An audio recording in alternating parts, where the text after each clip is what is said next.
자, 그러면 이제 포트폴리오의 위험을 측정하는 포트폴리오의 분산값에 대해서 살펴보도록 하겠습니다. 우선 이제 포트폴리오의 분산값이라는 것은 포트폴리오의 분산값은 요 식에 의해서 계산하면 됩니다. 여기 이제 포트폴리오의 분산값을 계산하는 식이 되겠습니다. 우선 이제 W는 이제 투자 비율이 되겠습니다. 1주식의 투자 비율에 제곱을 해라. 그 다음에 요거는 1주식의 분산값을 의미합니다. 그 다음에 2주식의 투자 비율에 제곱을 해라. 2주식의 분산값을 의미하고 2를 곱하고 그 다음에 1주식의 투자 비율, 2주식의 투자 비율. 맨 끝에 있는 시그마 1, 2는 1주식과 2주식의 공분산을 의미합니다. 공분산. 자, 여기서 이제 공분산이 이제 무슨 뜻인지 잠깐 설명을 할게요. 자, 공분산이라는 것은 부호가 중요합니다. 부호 플러스 관계냐 마이너스 관계냐. 플러스냐 마이너스. 뒤에 값을 보면 값을 가지고는 이제 잘 이해하기가 어렵고 부호가 뭐냐에 따라서 두 주식의 관계를 이해를 할 수 있습니다. 예를 들어서 공분산 값의 부호가 플러스이다. 그러면 1주식, 2주식 있죠. 1주식, 2주식. 그러면 1주식이 오르면 2주식도 따라 오르면 이거는 공분산의 부호가 플러스입니다. 근데 만약에 1주식이 떨어지는데 2주식이 오른다. 그러면 반대 방향으로 오는 거죠. 1주식이 오르는데 2주식이 떨어진다. 그러면 이거는 마이너스 관계입니다. 부호가 마이너스로 형성이 된다. 마이너스로.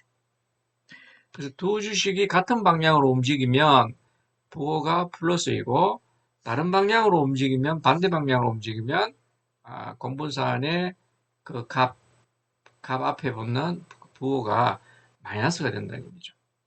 그래서 그 점을 이해하시고 이거는 공분산을 1주식과 2주식의 공분산을 구하는 공식이 되겠습니다. 당연히 각각의 식은 주식에 대한 분산값을 의미합니다. 분산값을 계산하는 식이 되겠습니다. 자, 그 다음에 이제 앞에서 공분산은 부호가 중요하다 그랬죠. 그래서 그 공분산이 이제 부호에 의해서 두 주식의 그 관계, 즉 방향성을 공분산의 부호를 통해서 알 수 있는데 그러나 정확하게 이 두 주식의 관계에 대해서 좀 더 정확하게 알려면 상관계수를 살펴보는 방법이 있겠습니다. 그러면 이제 이 상관계수라는 것은 요거는 이제 P가 아니고 로로 읽습니다. 로 그리스 문자 로 통계학에서 나오는 이렇게 쓰는 거죠. 구자를 이렇게 거꾸로 이렇게 쓰는 것처럼 이 상관계수는 공분산을 표준화한 값이다.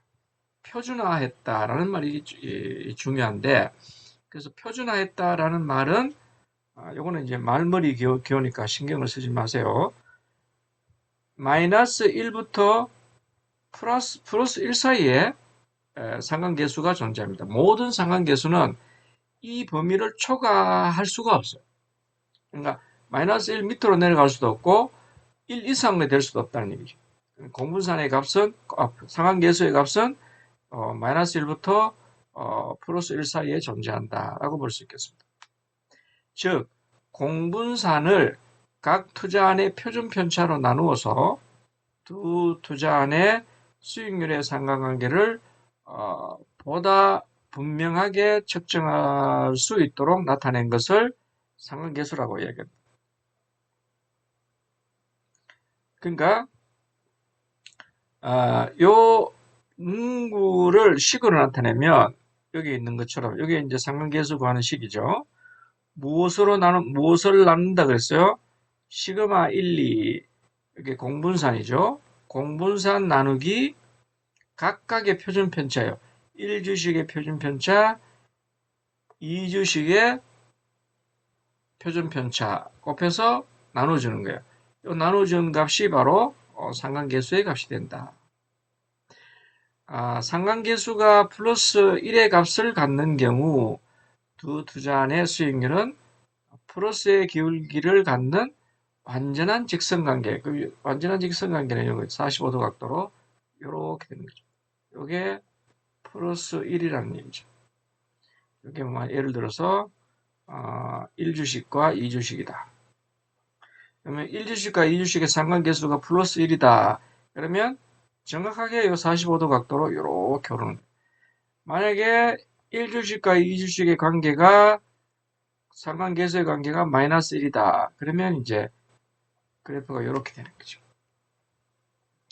그 다음에 이제 이 분포가 일직선상이 아니고 이렇게 분포가 약간 퍼져 있다면 기업 부호는 이제 플러스인데 이게 1보다 작은 뭐 예를 들어서 0.8이라든지 뭐 0.7이라든지 이렇게 가는 거죠.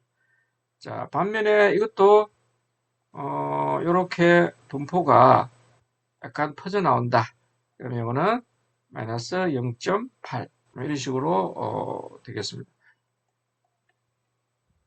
상관계수가 플러스 1의 값을 갖는 경우 두 투자안의 수익률은 양의 기울기를 갖는 완전한 직선관계 이걸 의미하죠. 마이너스 1인 경우에 음의 기울기를 갖는 완전한 직선관계 요 부분을 의미한다라고 볼 수 있겠습니다. 자, 이번에는 이제 상관계수를 포함시켜서 이제 이 포트폴리오의 분산값을 계산하는 식을 보도록 하겠습니다. 앞에 이 부분까지는 모두 똑같습니다. 어디까지냐면 이 부분까지는 똑같습니다. 이제 바뀐 거는 이 부분이죠. 이 부분이 바뀌었어요.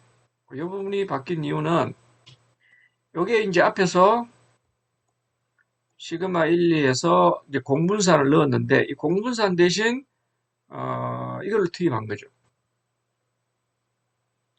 자, 왜냐하면 이거는 식으로 나타내면 우리가 상관계수의 값은 각각의 표준편차 이거를 이제 공분산을 각각의 표준편차로 곱해서 나눠주면은 상관계수가 된다 그랬죠.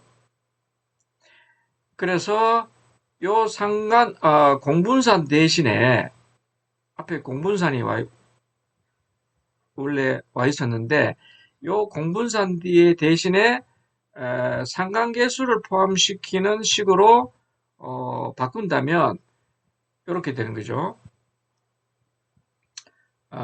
공분산이 되고 이렇게 곱하면 되는 거죠. 이렇게.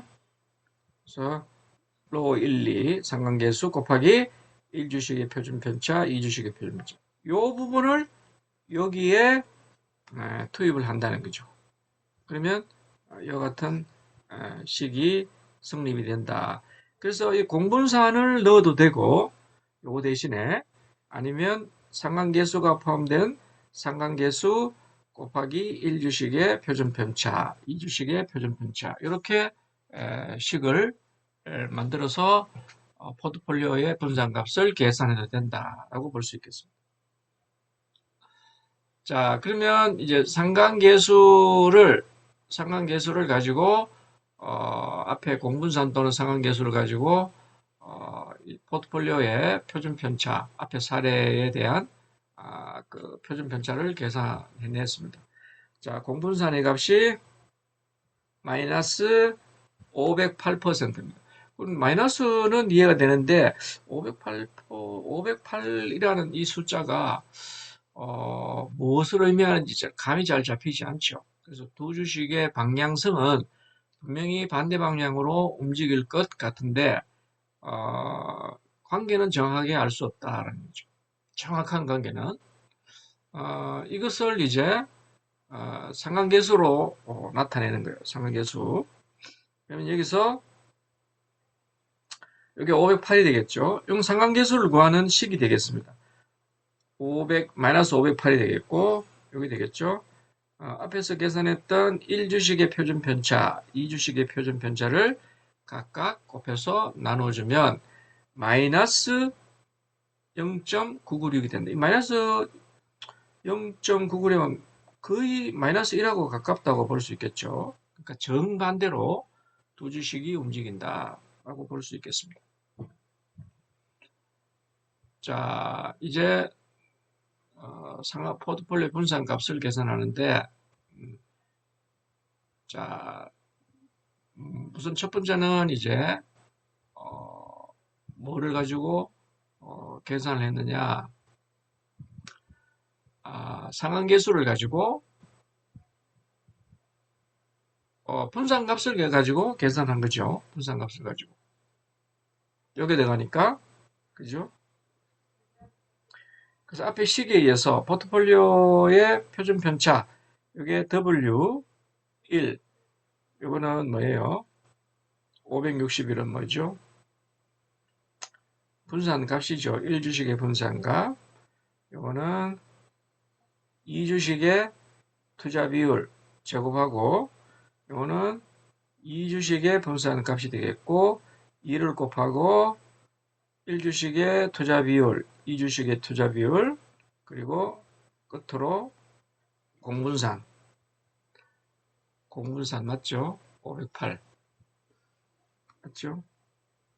이렇게 된다. 마이너스 508. 1이죠.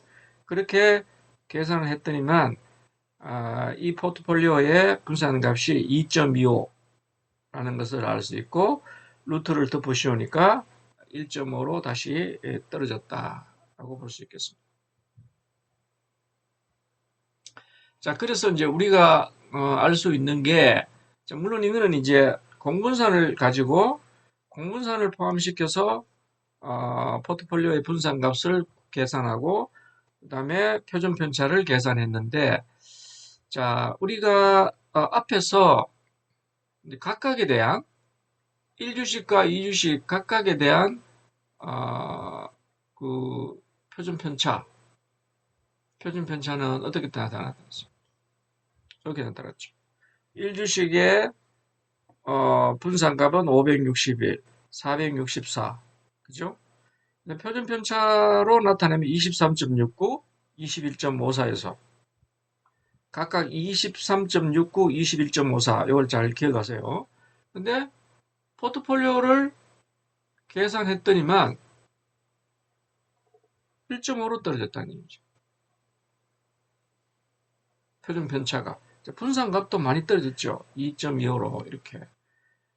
그래서 우리는 이러한 계산 결과를 가지고 포트폴리오를 구성했을 때 위험 분산 효과, 위험을 감소시키는 효과가 있다는 것을 알 수가 있겠습니다. 자, 포트폴리오 위험과 위험 분산 효과에 대한 설명이 되겠습니다. 분산 투자와 포트폴리오 위험에 대해서 설명을 해보면, 자, 자산을 결합하여 포트폴리오를 구성함으로써 위험이 줄어드는 현상을 분산 효과다. 또는 포트폴리오 효과라고 합니다. 포트폴리오 위험 분산 또는 포트폴리오 효과라고, 포트폴리오의 효과가 자산 간의 상관계수가 마이너스 1에 가까울수록 가장 크게 나타납니다. 가장 포트폴리오의 분산 효과가 가장 큰 경우는 상관계수만 봤을 때는 마이너스 1이 가장 포트폴리오 분산 효과가 가장 큽니다. 왜냐하면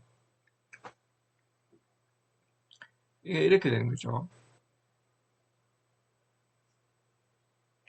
자, 이게 이제 상관계수라고 했죠. 이게 마이너스 1부터 플러스 1 사이에 오는데, 자, 이 값이 낮으면 낮을수록 포트폴리오의 분산 위험을 많이 떨어뜨리는 걸로 볼 수 있겠죠. 이 값에 의해서 위험을 측정하는 거니까. 그러면 자, 식에서 봅시다. 자, 요항 전체는 이 상관계수의 영향을 받게 되는 거죠. 그래서 이 값이 다른 항이 모두 일정하다라고 가정했을 때 요 EW1부터 시작되는 요 항이 가장 작아지려면 마이너스 1이 붙으면 여기 마이너스 1이 투입이 되면 가장 작은 금액이 되어서 당연히 마이너스가 되면 이게 마이너스 값이 되겠죠. 그래서 이 전체의 값을 떨어뜨려 분산값을 가장 낮게 하는 그런 상관계수의 값이 마이너스 1이라는 얘기죠. 그것을 이제 설명하고 있습니다. 마이너스 1에 가까울수록 가장 크게 나타난다. 상관계수가 플러스 1인 경우를 제외하면 플러스 1이 아니라면 포트폴리오의 분산 효과는 반드시 일어난다라고 볼 수 있겠습니다. 자, 이제 포트폴리오의 위험과 위험 분산 효과. 앞서 이제 맨 앞부분에서 우리가 1교시 때 이런 이야기를 했습니다. 포트폴리오의 위험 분산 효과가 나타나는 이유는 근거는 뭐냐? 분산 효과의 근거, 포트폴리오의 분산 효과의 근거가 뭐냐? 이렇게 질문했을 때 우선 이제 여기서 설명을 하도록 하겠습니다. 자, 우선 이제 주식 투자에 있어서 크게 두 가지로 위험을 나눌 수가 있습니다. 하나는 이제 비체계적 위험이 있고 또 하나는 체계적 위험. 이 비체계적 위험은 개별 기업에 대한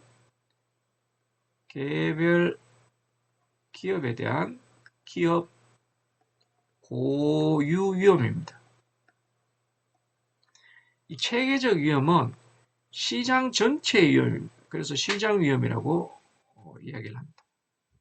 엄연하게 이제 구분이 되겠죠. 비체계적 위험은 개별 기업에 대한 기업 고유 위험이고 기업 위험이라고도 이야기를 합니다. 그리고 이 체계적 위험을 시장 위험이라고도 합니다. 그럼 비체계적 위험은 어떤 것이 있을까요? 파업이라든지 개별 기업에 대해서만 해당이 되는 거예요. 물론 이제 개별 기업이 이런 것들이 일어나면 다른 기업에 영향을 받기도 하죠. 뭐 어떤 경우에는 반사 이익이 일어날 수도 있겠고, 뭐 더 나빠질 수도 있겠지만은 영향을 받긴 하겠지만, 특히 그 기업에서 특정 기업에서 일어나는 파업, 법적 문제, 판매 부진, 이런 개별 주식을 발행한 기업의 특수한 상황과 관련이 있는 기업, 이것을 우리는 비체계적 위험이라는 거죠. 그 다음에 체계적 위험에 대해서 설명하겠습니다. 시장 위험이라고 그랬죠. 시장의 전반적인 상황과 관련이 있는 것으로 시장 위험이라고 이야기를 한다. 시장 위험. 이럴 때 인플레이션, 이자율 변화. 자, 이거는 인플레이션이나 이자율 변화, 그 다음에 뭐 원자재 가격의 변화, 또 이런 것들은 시장 전체에 영향을 미친다라고 볼 수 있겠습니다. 이것을 이제 시장 위험이라고 이야기하고, 그래서 이거는 포트폴리오를 아무리 구성하더라도 분산 투자로서 감소시킬 수 없는 위험이다. 분산 불가능한 위험.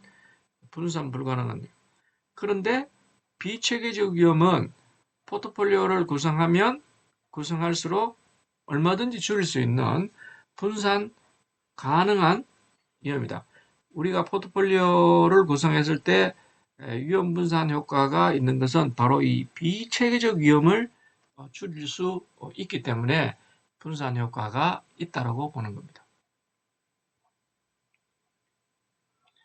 자, 이걸 그림으로 나타내면 오른쪽에 이제 구성 종목수가 있죠. 이게 종목수가 늘어나면 늘어날수록 전체 위험은 줄일 수가 있습니다.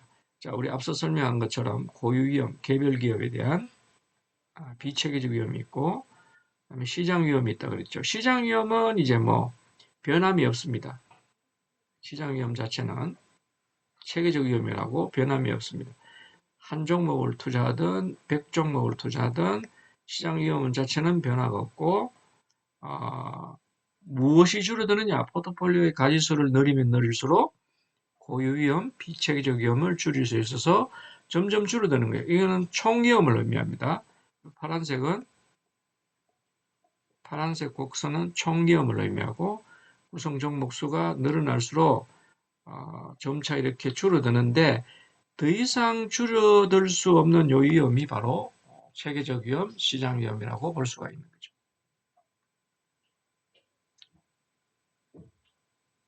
자, 미국의 그 사례입니다. 직접 연구를 했는데 구성 종목 수를 늘림에 따라서 포트폴리오의 분산의 평균이 점차 줄어드는데 뭐 500개, 1000개, 그다음에 뭐 더 이상 늘어날 수 없을 정도로 늘었는데 7 이하로는 줄지 않더라.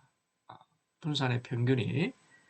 그래서 또 하나의 그 사례에 대해서 시장 위험, 즉 체계적 위험, 분산 불가능한 위험, 같은 말이죠. 이 세 개는 포트폴리오를 갖추어도 줄일 수 없는 위험이 존재한다는 것을 또 하나의 실험으로서 증명을 하였다라고 볼 수 있겠습니다. 미국의 사례. 그래서 똑같은 그림이죠. 더 이상 줄지 않는 구성 종목 수를 아무리 늘리더라도 더 이상 줄지 않는 위험이 존재하더라. 이게 바로 체계적 위험이라고 그랬죠. 반복해서 체계적 위험 또는 시장 위험 또는 분산 불가능한 위험 이렇게 이제 설명을 할 수 있겠습니다. 그래서 결국 포트폴리오를 갖추면 위험 분산 효과가 있긴 한데 우리가 확인했잖아요.